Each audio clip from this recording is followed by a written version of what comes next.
guys, and welcome to episode 2 of the SuperBaby series on the Food for Thought blog. My name is Sabi Ali, and this is A Hero is a Hero is a Hero. Now, if you haven't listened to episode 1, I recommend you go do so, as I did talk about some things you'll need to know moving forward. There's a link to that below. Now, I'll start by asking a question. What makes a hero a hero? Now, I'm sure if we got a sample size amount of answers, we'd see that they're all quite different, with the exception of a few. And that's because categorizing a hero is a pretty vague question to ask. It's something that's very personal and relative to the person themselves. If I asked who your own personal hero was, it could be a family member, it could be someone in the past, it could be fictional, non-fictional, male, female. There's no limits to who it could be. And that's why when Carl Jung and Joseph Campbell birthed this idea of an archetypal hero, they made it their job to come up with 9 characteristics that all archetypal heroes should at least have most of, or should mimic in some sorts of ways. So that means all those heroes in religious scripture, in mythologies, in epics, in all these different books, all these characters should at least have 8 or 9 of these characteristics in common. And therefore, for us to classify Baby as an archetypal hero, it's only right and it's only fair to make sure that she does share 8 or 9 of these characteristics. So without further ado, we'll start with the first one, and quite literally the beginning. We'll talk about the birth, but not just ordinary birth. We're focusing on unusual circumstances of birth. Now, these circumstances don't have to be bad, and they don't have to be good. You can be born into royalty, you can be born into extreme poverty, you can be born, without both of your parents there for your first year, whatever the case might be. Jung and Campbell state that this hero has to come from some sorts of unusual circumstances. How does that relate to Baby? Well, yes, we are introduced to her in a very normal circumstance at the beginning of the novel, but very shortly after it becomes clear that there is nothing normal about her childhood and about her life. She is raised by her dad, who is on heroin all the time and experiencing with multiple drugs. She's born into poverty. She's born into a situation where they're constantly moving and she's not establishing social connections. And above all that as well, she's growing up without a mom, but not even knowing what happened to her mom. So there's a clear disconnect between her and what's considered to be the normal the normal family bring up, the normal family setup.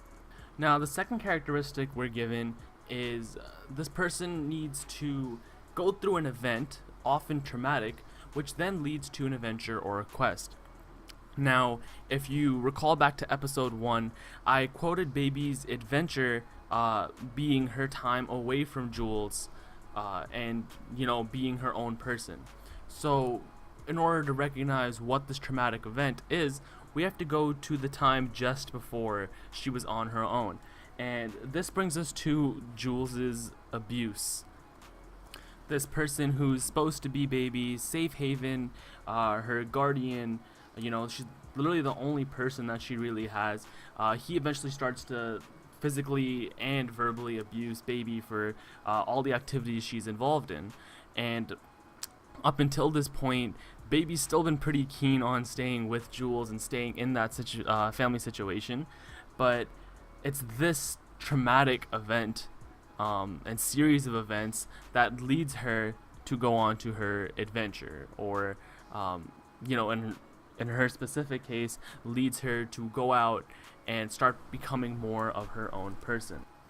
Now, luckily, this leads us nicely into the third characteristic, which is the hero needs to leave his family or land and live with other people.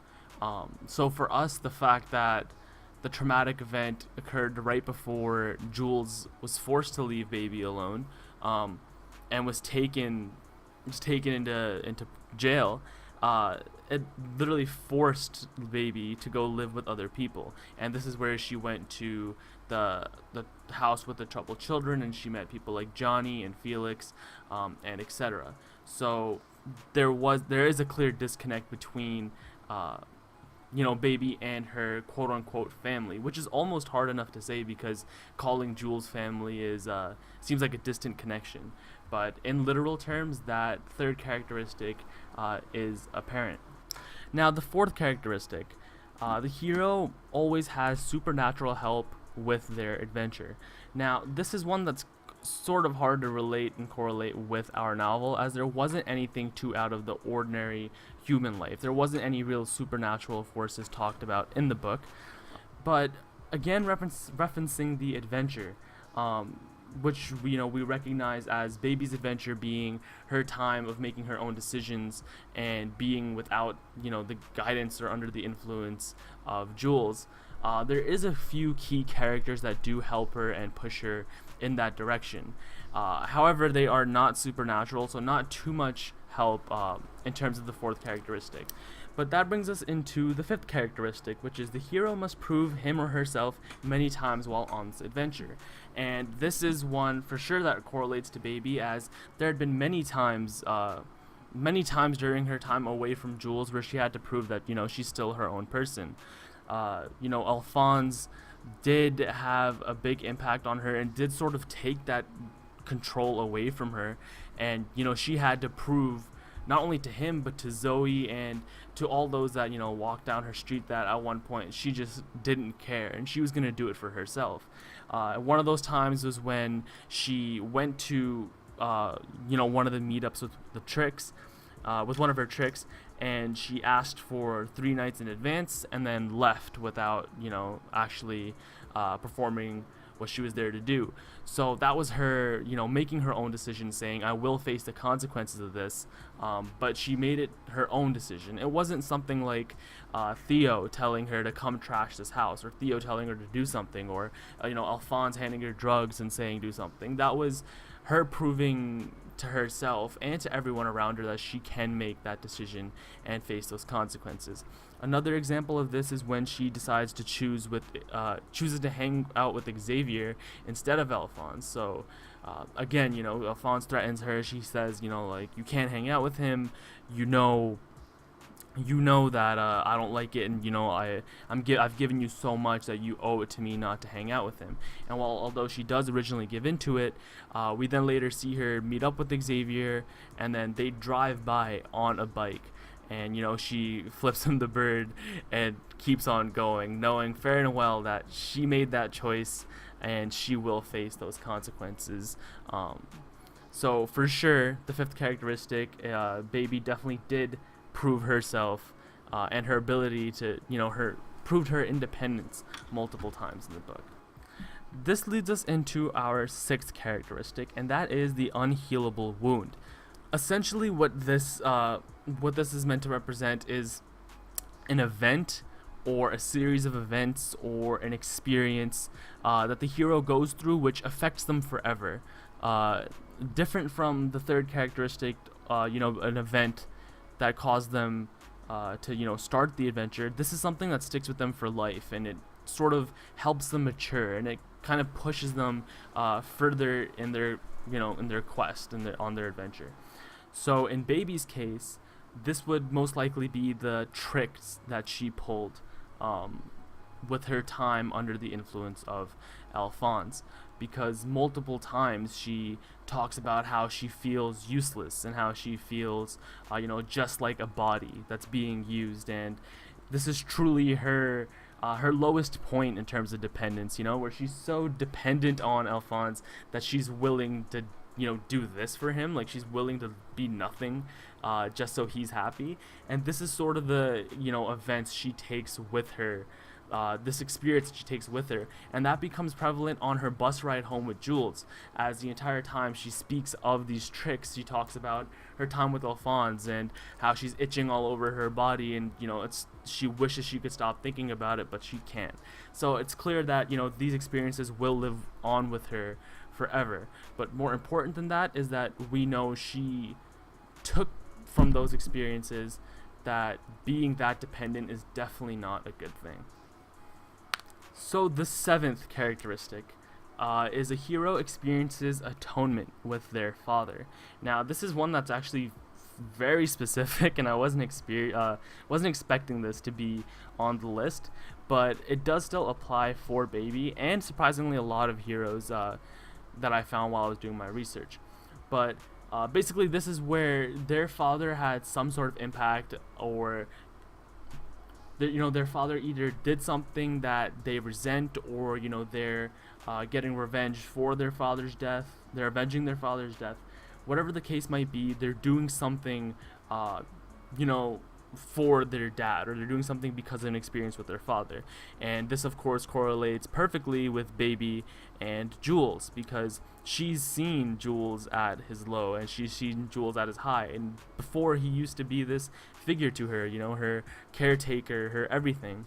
And eventually she sees him beat up, bare bones, sitting in a cafeteria eating food, and it's her decision right there that she won't let the drugs take her down. She won't let that dependence take her down either. Whereas her father basically let it ruin her life, And then at the end, her father, towards the end, Jules even talks about how he was driving the car when the mom died, and that's again his dependency on alcohol led to that happening. And Baby sort of takes a step back and thinks about that, and thinks about, I don't want to end up like that. I don't want to have that sort of dependency with anything or anyone. And this brings us to our final characteristic. And as we started with birth, we end with death. But not necessarily the death of the character, but the death of the journey, the death of the adventure. And the characteristic is that when the hero dies or the adventure dies, he or she is rewarded. So for Baby, her journey ending is when she does come back to Jules. She's done living on her own. She's done making her own decisions. She's developed this independence, and she comes back to Jules. And her reward is simply a normal life. In the beginning, we've seen that beautiful moment between her and Jules. This almost so close to a normal life in the beginning is what she wanted, and she, couldn't achieve it. So when her adventure does end, this terribly traumatic adventure ends. She hears from her father that, we're going, I'm going to take you to my cousin, and you're going to live there. And then on the drive up, we're told about the scenery of it, the serenity of it all, how different it is from where they came from, and it gives the reader this hope that Baby does finally get the life that she wants. So those are all 8 of the main characteristics of a hero. Again, Baby satisfies solidly and more than a strong correlation with 7 of the 8, and the one she doesn't connect with, it's not like it's a completely missing connection. There's still something there. So by reviewing the 8 characteristics of Jung and Campbell, it becomes clear that Baby is a hero, that she does satisfy all the proper characteristics and all the proper features to be considered an archetypal hero. So that'll bring us to the conclusion of episode 2. Again, any resources I've used will be cited down below. If you have any comments, please leave them down below as well. I'd love to go get to them. And episode 3 will be coming soon. But till then, I'm Sabia Lee, and this is Food for Thought.